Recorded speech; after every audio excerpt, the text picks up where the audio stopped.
Hola amigos, bienvenidos a una emisión más de su programa En Derecho, donde ponemos a tu alcance los conceptos jurídicos elementales. El día de hoy vamos a hablar de los medios de defensa que existen en el sistema jurídico mexicano para que la Constitución sea respetada por todos. Vamos a establecer de manera clara cuáles son los mecanismos con lo que cuentan los ciudadanos para que en caso de que sean violentados sus derechos fundamentales, los puedan hacer valer ante las autoridades. También vamos a ver de qué manera el régimen constitucional mexicano establece la división de poderes como una garantía fundamental que evitará la concentración de los poderes. No se vaya, a estar muy interesante. Volvemos en un minuto.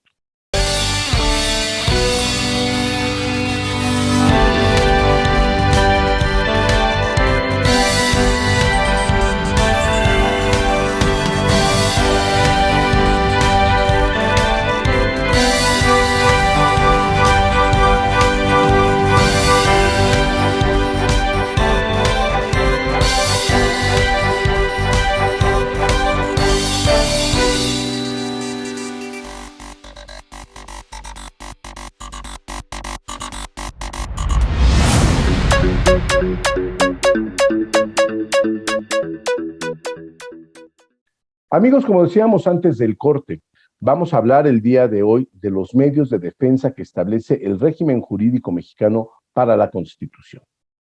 Para esto tenemos que entender claramente que la Constitución es el marco normativo fundamental de absolutamente todas las actividades que existen en nuestro país.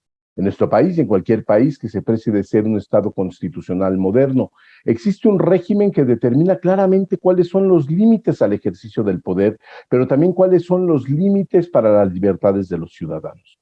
Esto en México lo contiene la Constitución Política de los Estados Unidos Mexicanos, que es el nombre correcto que se le debe dar a nuestra máxima norma. ¿Por qué es tan importante la Constitución? La Constitución es extremadamente importante porque no solamente establece de qué manera debe comportarse el ciudadano frente al Estado y el Estado frente al ciudadano, sino también cómo debe de comportarse el Estado entre los distintos poderes que lo conforman y de qué manera es importante este check and balance, como le llaman en inglés, o equilibrio de poderes que llamamos en español, de manera tal que se evite el autoritarismo y la concentración excesiva de poder en una sola persona o en una sola institución.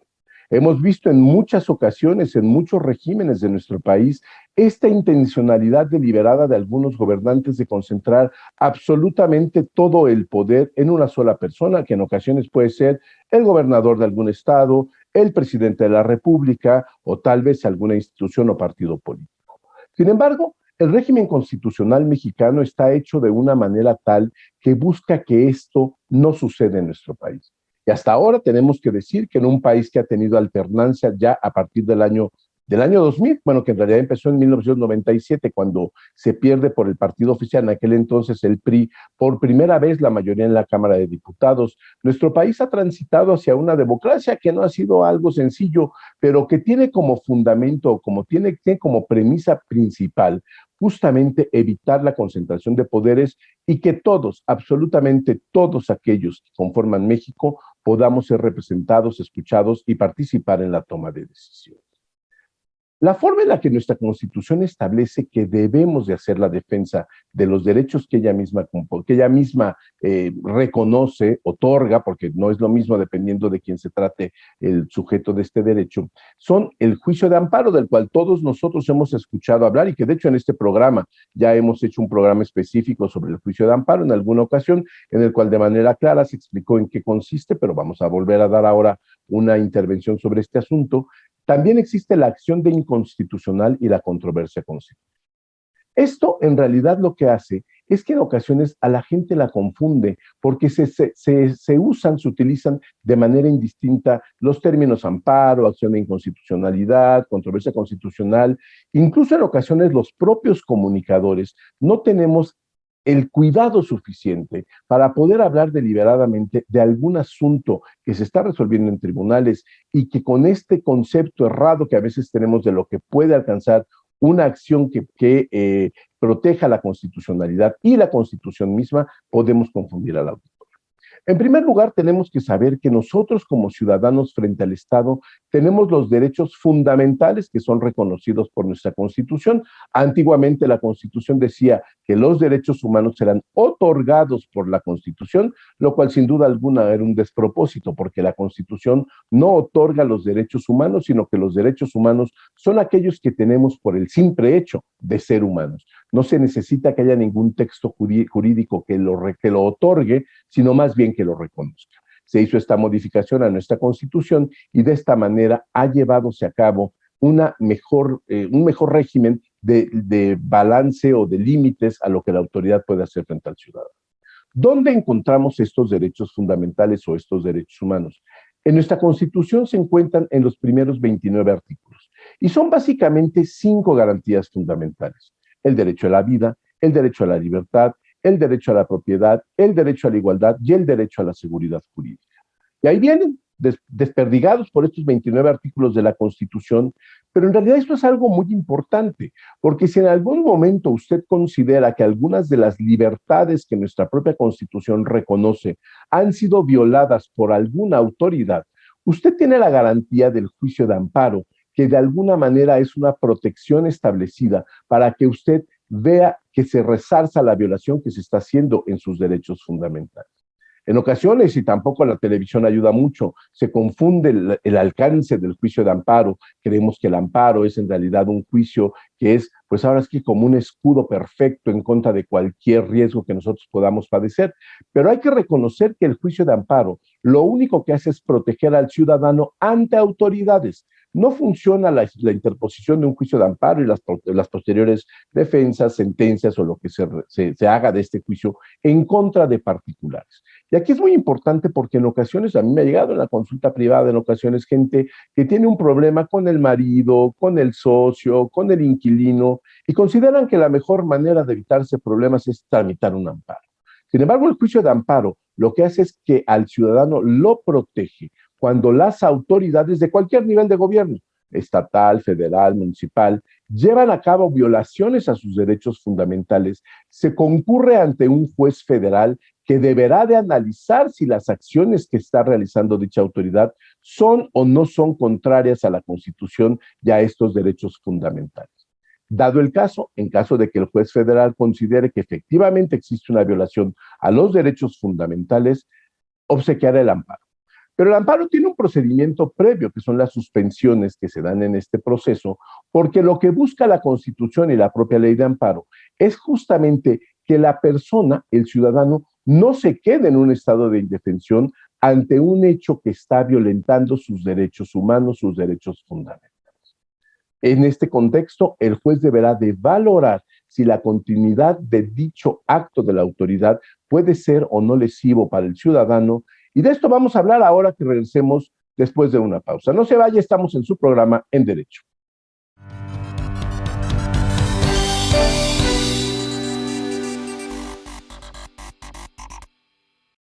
¿Conoces una plataforma de capacitación? IDC Click es un servicio de streaming para tu capacitación en cualquier dispositivo. Resuelve tus dudas en nuestros seminarios fiscales, jurídicos y laborales. Todos nuestros programas de televisión en una sola plataforma. Todo esto en un solo catálogo disponible las 24 horas.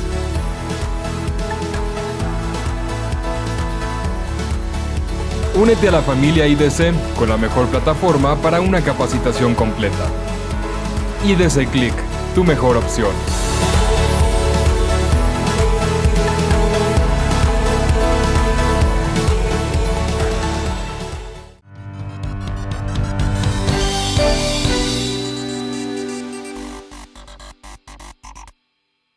Hola amigos, ya estamos de regreso aquí en su programa En Derecho, donde estamos hablando el día de hoy de los medios de protección a la Constitución y a la constitucionalidad de los actos de las autoridades que establece el régimen jurídico mexicano.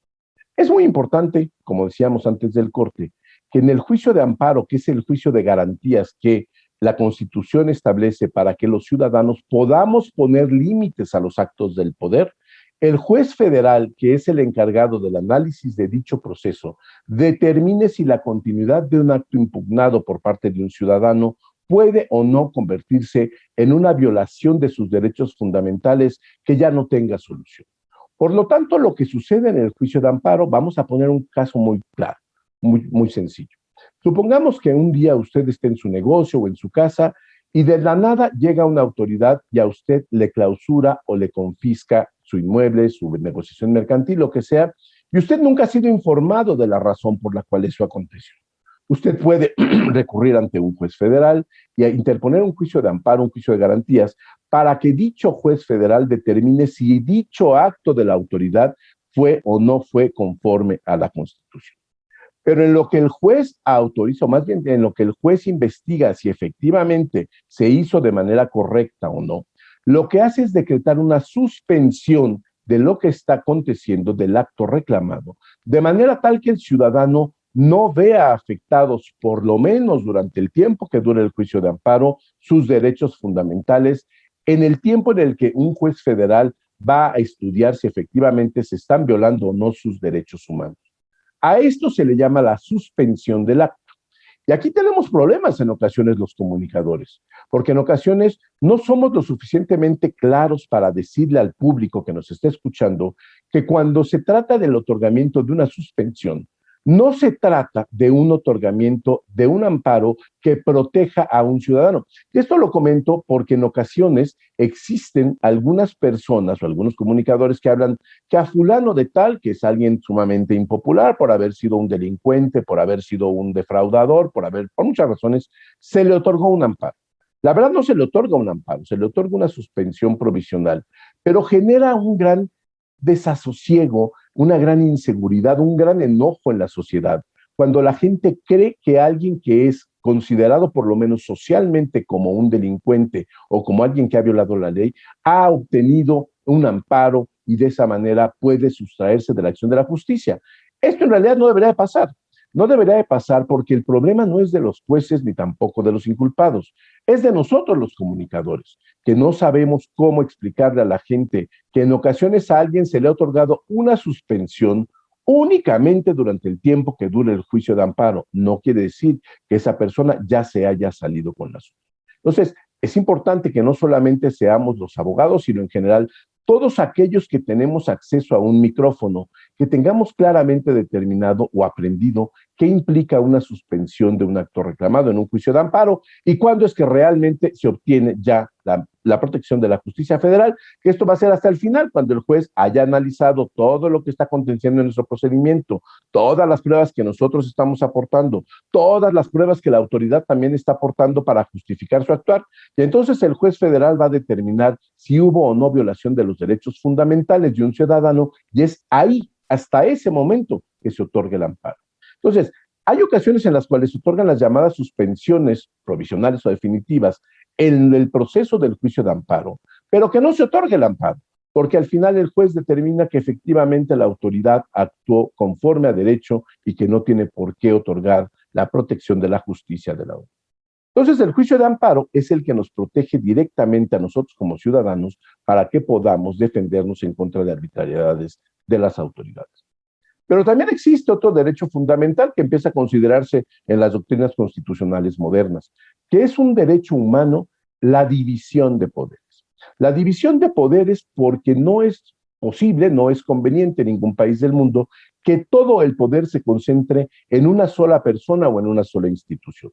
Por eso tenemos una división de poderes que pueden darse una división de poderes horizontal, que sería dividir el poder del país en un poder ejecutivo, legislativo y en un judicial, que entre sí son autónomos e independientes, independientemente de que en ocasiones haya una colaboración muy estrecha entre gobierno y poder legislativo, como se ve actualmente, dado que el actual gobierno sigue teniendo mayoría en el Congreso, hay una colaboración que además es entendible, pero independientemente de esto existe otro tercer poder, que es el Poder Judicial, que lo hemos visto ya varias veces, ha puesto límites al excesivo intento de concentración del poder en una sola persona, en este caso en el Poder Ejecutivo. Pero también existe otra división de poderes, que es la división de poderes a nivel de los poderes, o más bien de los niveles de poder en nuestro país. Existe un poder ejecutivo federal existen 32 poderes ejecutivos estatales, 32 poderes legislativos estatales y también existen más de 2.500 poderes ejecutivos municipales.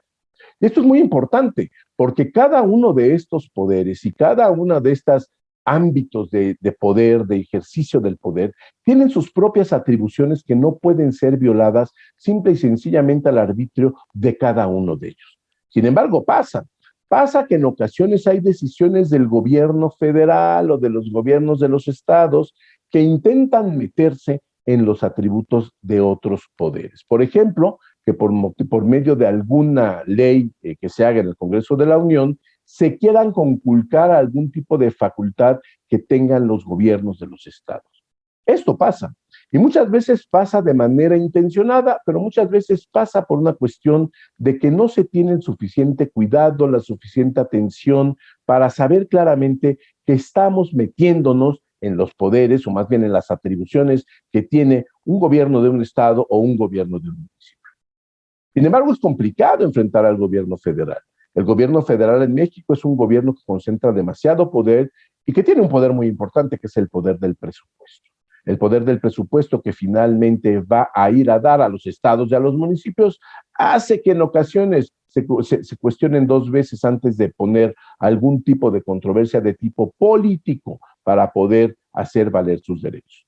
¿Qué es lo que ha hecho la Constitución mexicana? La Constitución mexicana reconoce la posibilidad de que existan este tipo de circunstancias en el ejercicio del poder.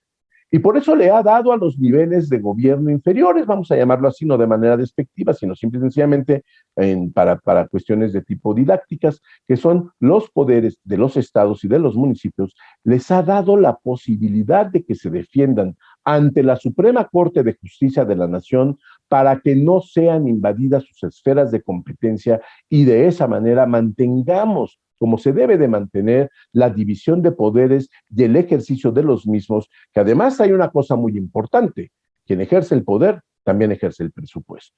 Vamos a hacer una pausa y regresamos en el último segmento para seguir platicando de la controversia constitucional y de la acción de inconstitucionalidad. No se vaya, regresamos en un minuto.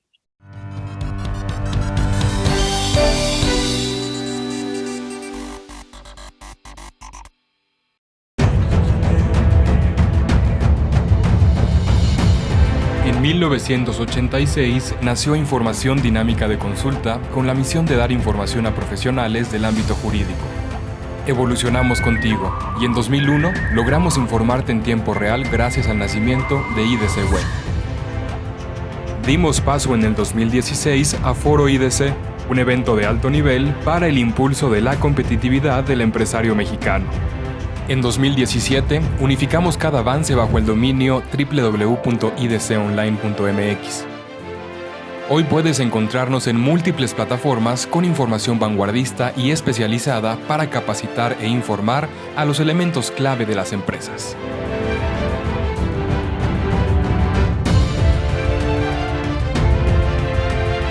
A 35 años de nuestro nacimiento, ha sido un honor acompañar tu labor de llevar a México al futuro.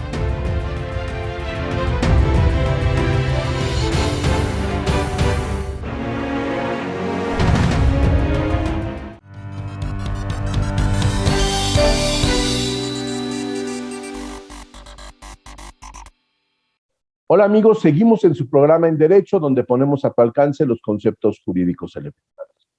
Como decíamos antes del corte, ¿qué pasa cuando algún gobierno federal o estatal quiere avasallar a un municipio o quiere imponerle algún tipo de criterio o le quiere condicionar algún tipo de presupuesto por razones estrictamente ideológicas o políticas?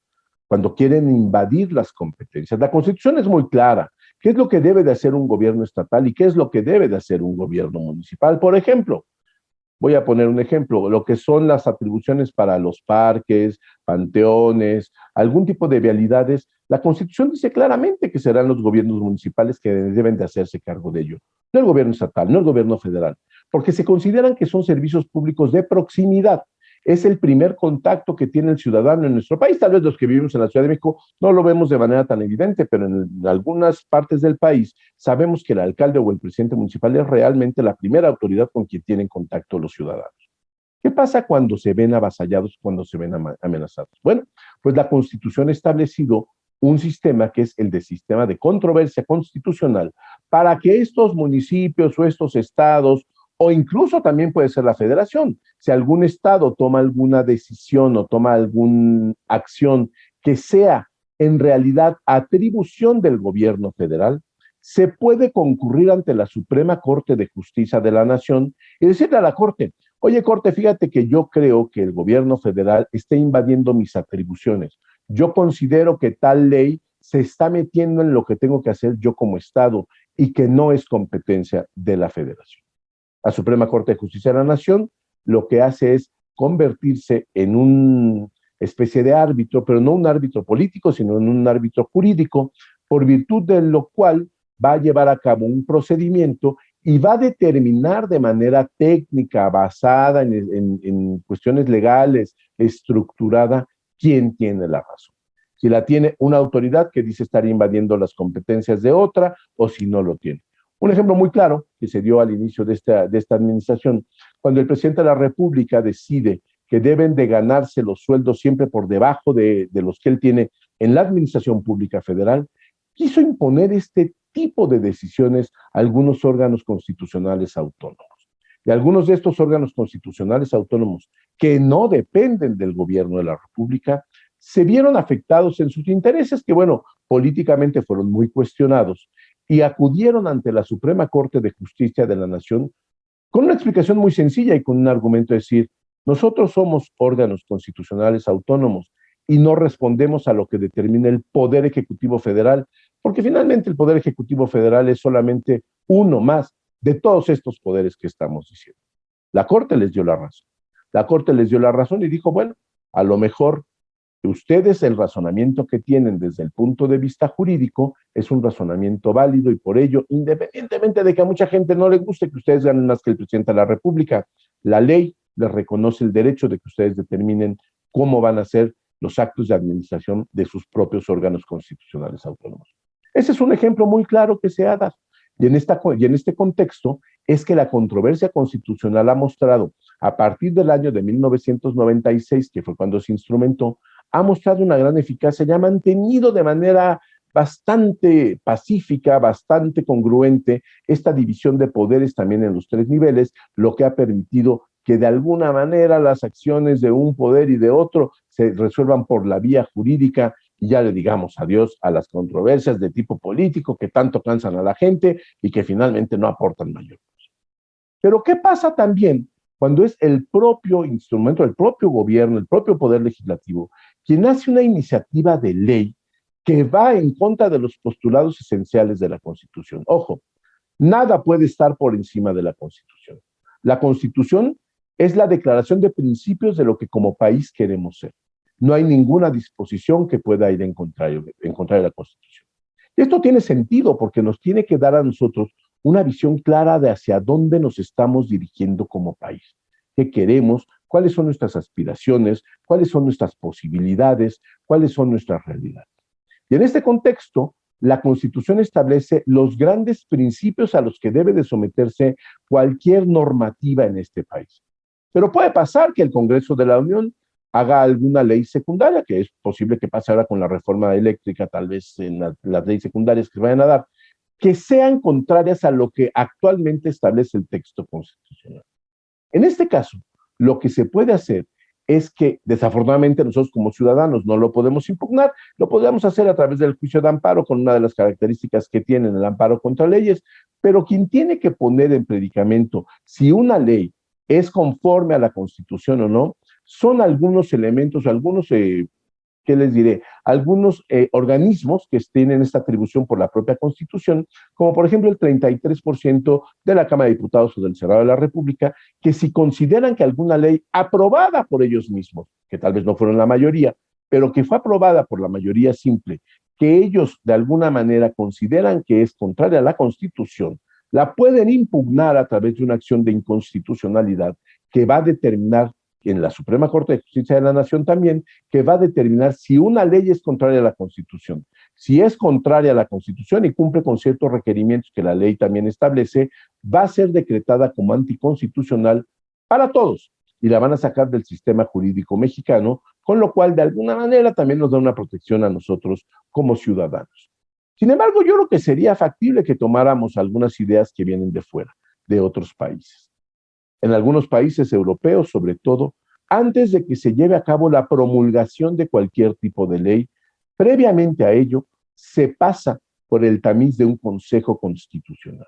Un Consejo Constitucional que va a determinar si una ley, independientemente de que haya sido ya aprobada por el Congreso, es o no es conforme a la Constitución. Si ellos descubren y deciden que no es conforme a la Constitución, simple y sencillamente nunca se promulga y dicha ley no entra en vigor. El sistema mexicano es diferente, porque el sistema mexicano lo que hace es primero pone en vigor una ley y posteriormente se puede impugnar. Pero para que se pueda impugnar también hay un plazo. ¿Qué pasa si se nos pasa ese plazo? Si se nos pasa el plazo que la propia Constitución establece, estaríamos en el absurdo de vivir con una disposición jurídica que es contraria a la Constitución y que además de todo ya no tenemos ninguna opción para poderle echar abajo. Por eso es importante que seamos optimistas, seamos propositivos y demos también con nuestro actuar una forma en la cual establezcamos las mejores maneras para el respeto a la Constitución. Podemos hacer propuestas con nuestros legisladores, nuestros representantes, pero creo que la mejor manera de que nosotros hagamos que los sistemas constitucionales, sobre todo el nuestro, funcione, es nosotros ir respetando lo que determina la Constitución y sobre todo exigir, porque es nuestro derecho, podemos exigir a las autoridades que nos respeten, que respeten nuestros derechos fundamentales, que respeten la división de poderes, porque finalmente eso fue lo que se creó en el año de 1917, cuando se da el texto constitucional mexicano actual, derivado de una revolución que era como respuesta a un régimen que era excluyente, que era un poco clasista, y se da la Constitución, tenemos que defenderla porque es el producto de nuestra historia. Y creo que para México lo mejor será que tengamos claramente definidos estos procedimientos de defensa de la Constitución, que será por el bien de todos. No me queda más que darle las gracias por habernos acompañado el día de hoy en esta emisión de su programa en Derecho. Nos vemos la próxima semana.